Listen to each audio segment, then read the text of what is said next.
Well, sure. And I would say that it's not all just cognitive. The neuropsychological evaluation is looking at functioning in general. And so when we think cognition, we think intelligence, we think learning and memory, we think language, we think executive functions, we think perception, things along those lines.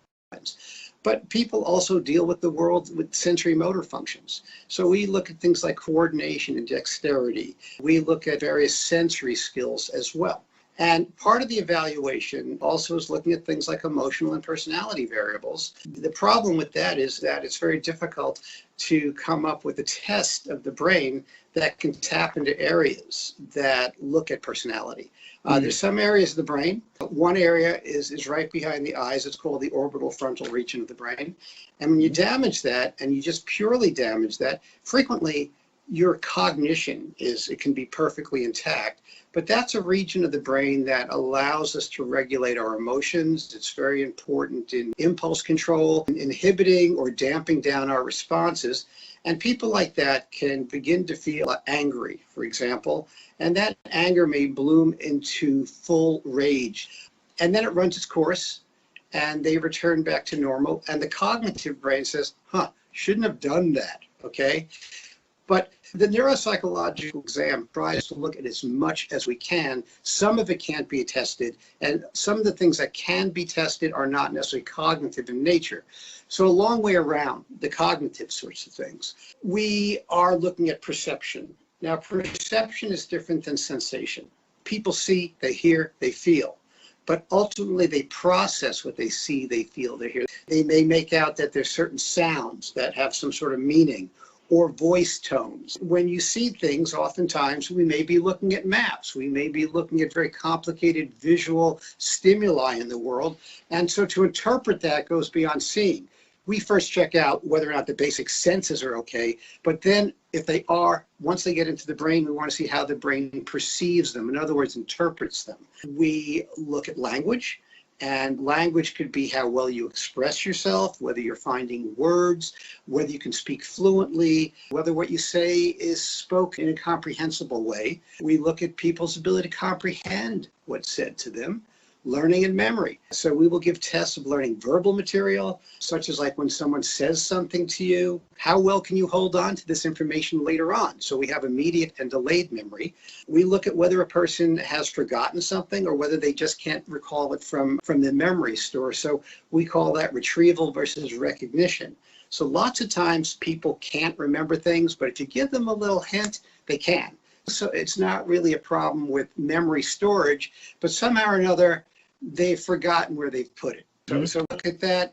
We also look at nonverbal memory. So if you're looking at pictures or faces or things along those lines, which happens in daily life, we do the same sort of thing. There's the IQ test we talked about. There's tests of executive function, so problem solving and reasoning. So in daily life, oftentimes we encounter situations that may be a bit ambiguous, we haven't come across before, they're a bit novel, or they may be something we've encountered before, but there's a twist on it. And so the intact and active brain tries to take what it knows to bear upon solving the problem. So we have tests that put people in somewhat novel situations.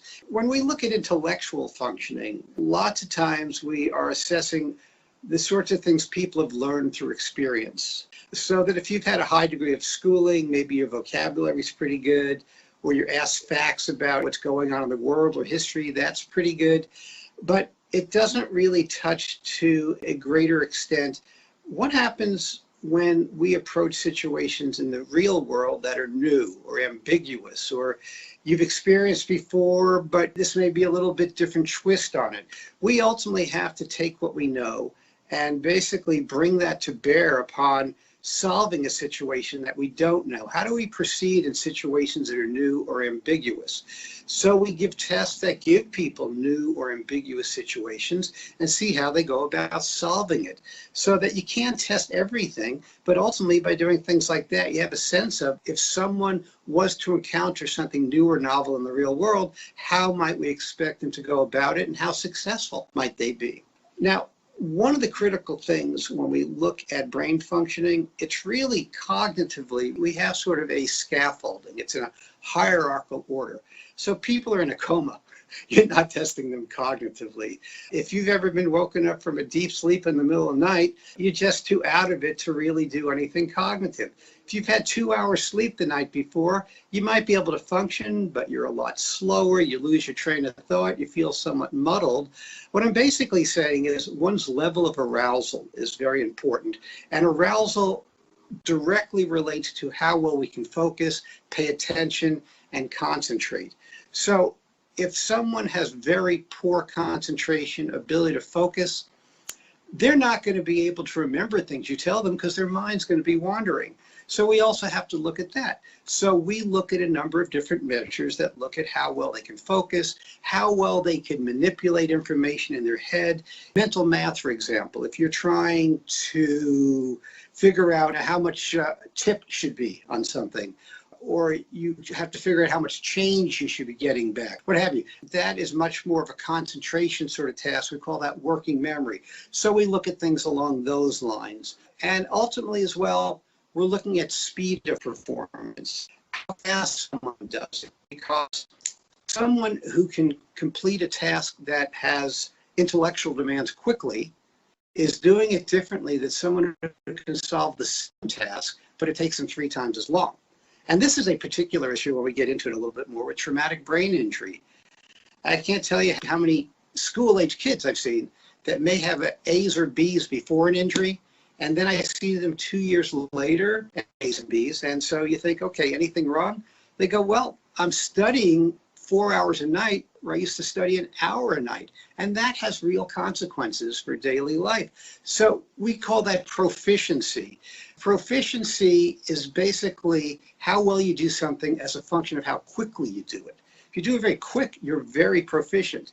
You know, some smart people sometimes just seem to get things like that, and other people have to mull over it a bit. So we also need to look at not only attention concentration, but also how quickly people could put things together. There's a number of things we look at, not all cognitive, but